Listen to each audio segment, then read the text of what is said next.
Hi guys, welcome to my channel. Today I just wanted to sit down and really give you guys some solid tips on how to travel with a lap-held toddler.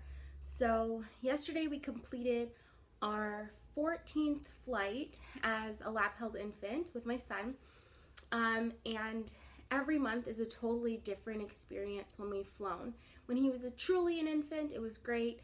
I just fed him and the sound of the engines would cause him to fall asleep, and it was like a hassle-free flight experience for everyone involved. Yesterday, he's 22 months now, and things are a bit more challenging. You definitely have to be super prepared, and so I really wanted to share with you guys some tips that will help you get through the travel experience as stress-free as possible. So first off, I would suggest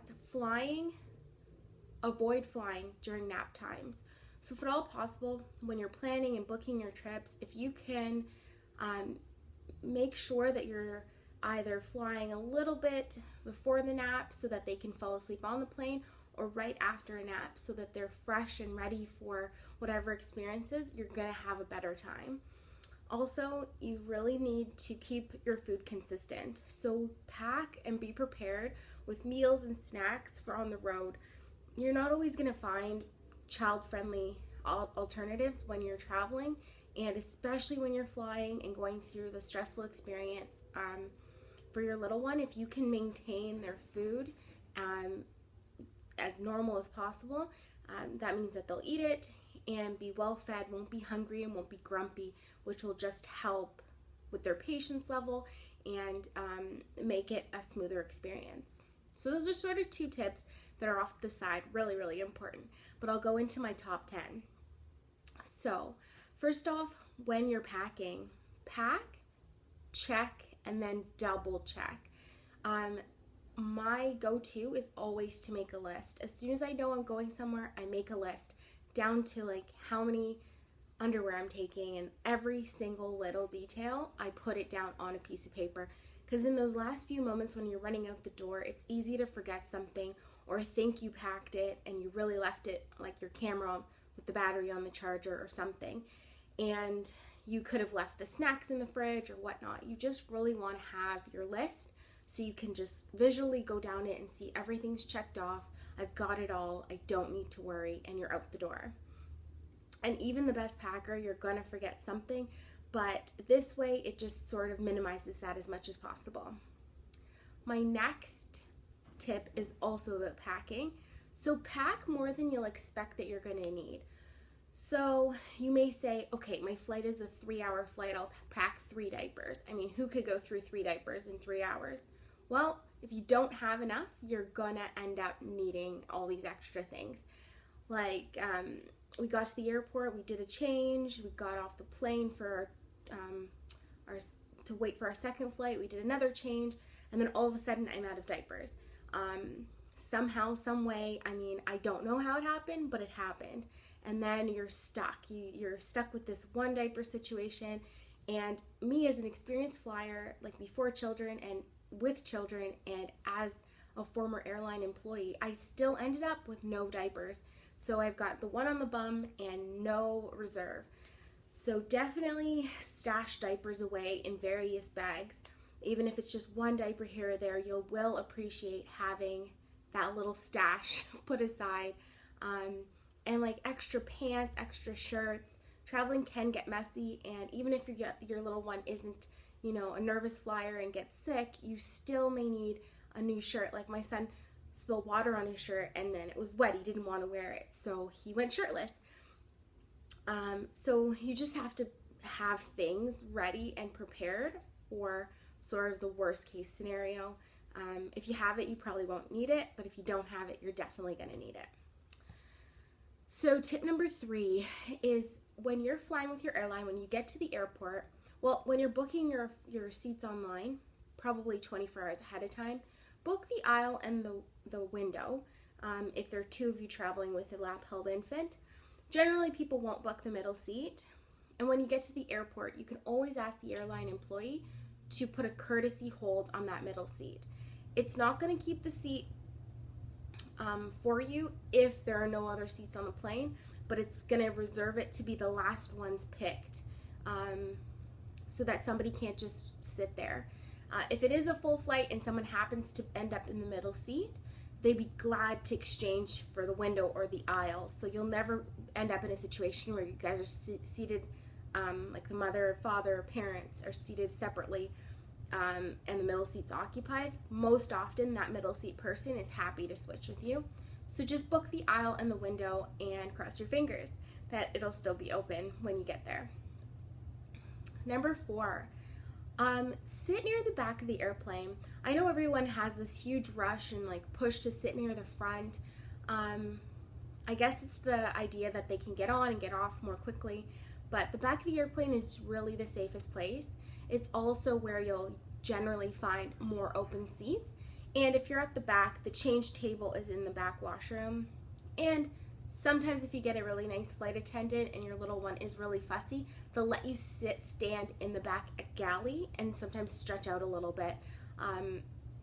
So your little one can stand up and sort of get that extra little bit of room during the flight. So if you can, if you want to, the back is a great option when traveling with children. Then tip number 5 is if you are traveling alone with a lap-held infant, I know it's always wonderful to have the window seat and to be able to look out, and sometimes it can be great to distract your little one by looking out the window, but the aisle will give you a bit more room. You can put things in the overhead bin and get up as often as you need to retrieve things. Also, there's a little bit extra space because you've got the aisle, so the child's legs can hang out into the aisle during the flight. It's easier to grab things that have fallen on the floor because you can sort of lean out if you've got that additional room. Also, the aircrafts are curved like this, so the window seat generally has less room on the floor and less room overhead because of the curve. So you will find that you'll be more comfortable if you're in an aisle seat. Next tip is take tons of snacks. This should be like if there's any tip that I can give you, and there's only one thing you take away from this video, is snacks. Lots of bite-sized little snacks that are slow. So if you can get cereal or nuts or seeds, nuts not so much because of allergies, but seeds, like Cheerios, like dried cranberries or grapes, or anything that takes a bit of time and like one at a time. They're fantastic as a distraction, and kids just love eating them, and it'll keep them busy if they're super fussy at a specific time and you pull out a bag of snacks. Bring lots of choice, because things that work at home sometimes just won't work on the road, and if you've got options, you are going to be better off. But definitely lots of snacks. Everyone around you will thank you, and your child will too, because they will be distracted and they'll get some healthy nutrition and fuel that they might be needing at that time. Take water bottles with you. I know you can't take water through security, but they usually have like filtered water stations beyond security in the airport, so you'll be able to fill up your water bottles, fill up your child's bottles. And if you're on the aircraft and they give you those tiny little cups, they're really hard to maneuver with a little one on your lap. If you put the tray table down and their legs bump it, you're going to have a spill and cause all sorts of chaos for you. So if you can get their sippy cup or whatever hydrated with water or juice or whatever you're offering them by the flight attendant, put the lid on it, and it's a spill-proof container. It's easy to check it in the seat pocket in front of you if you need to get up. It's just going to make things a lot easier for you. You can rest it on the floor, rest it on your seat. And if you've got your own water bottle, it's also a great tool to keep your own liquids stable. If you buy a coffee in the terminal, it's also great to have like an insulated travel mug to put it in, because it'll just help you when you just don't have enough hands and you don't need to be concentrated on spills. Number 8 is focus on your child. Like, people won't necessarily be happy to see you boarding with a child, especially if they're fussy at the beginning. They're worried that the next 3-4 hours of the flight is going to be sort of more of the same. So just focus on your child. Make sure that they're comfortable. Make sure that they're taken care of and that they're happy. Like, they're little people. They have their anxieties. They have their worries. They have their discomforts. And as long as you're focusing on them and not worrying about pleasing the people around you, you're going to do what's best for you and your family. I know there's lots of pressure. Like, yesterday I got on a flight and immediately everyone started glaring at me and everything. And like, as much as I want to be respectful of them, they're adults. They have to take care of themselves. Like, you have to take care of your little one. And if they're happy and healthy and like taken care of, it'll be an easier flight for everyone around you. So don't just try and like hush your child to get past somebody else's anxiety about traveling with your child. Like, take care of them. Like, you know, they're crying for a reason, they're fussy for a reason. Focus on that reason. Don't feel the pressure of others. Like, focus on your child and get them situated and get them settled.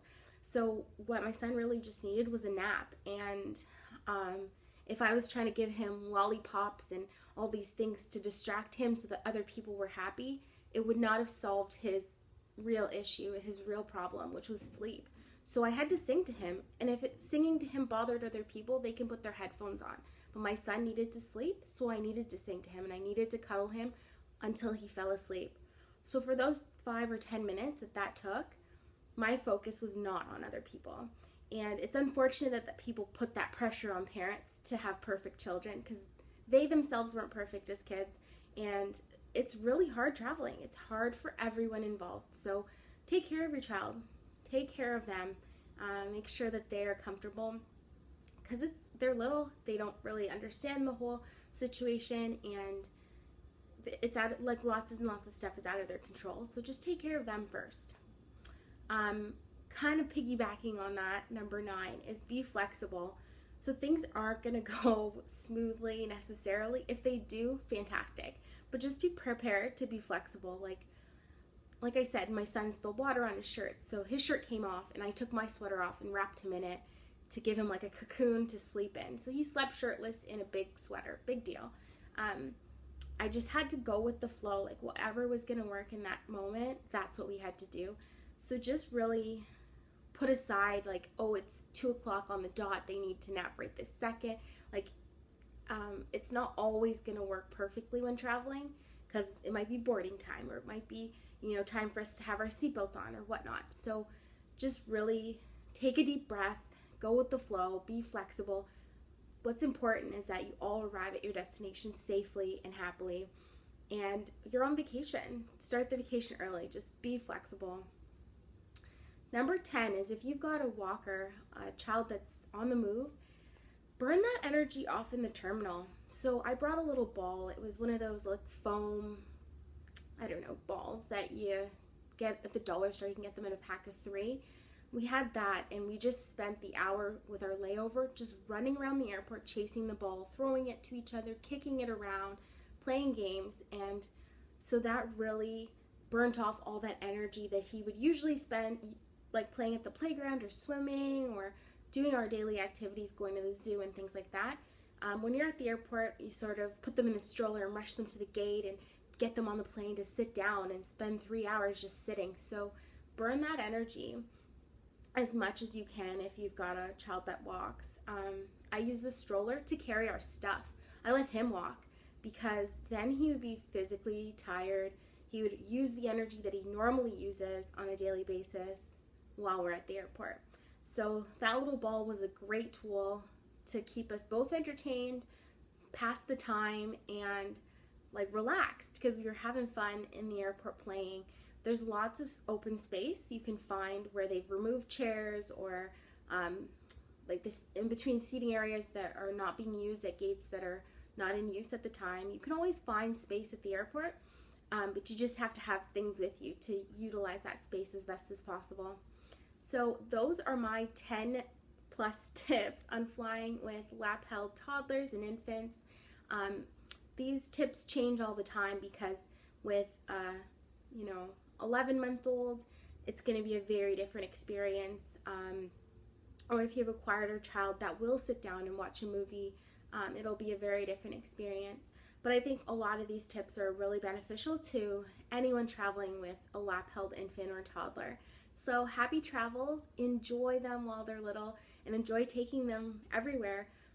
They do benefit from the experience. It's just the getting there part that's a little challenging. So enjoy. Thanks for watching. Subscribe to my channel. I put out new videos all the time, and I'd love to hear from you and hear what videos would be beneficial to you. Thanks, guys. Bye.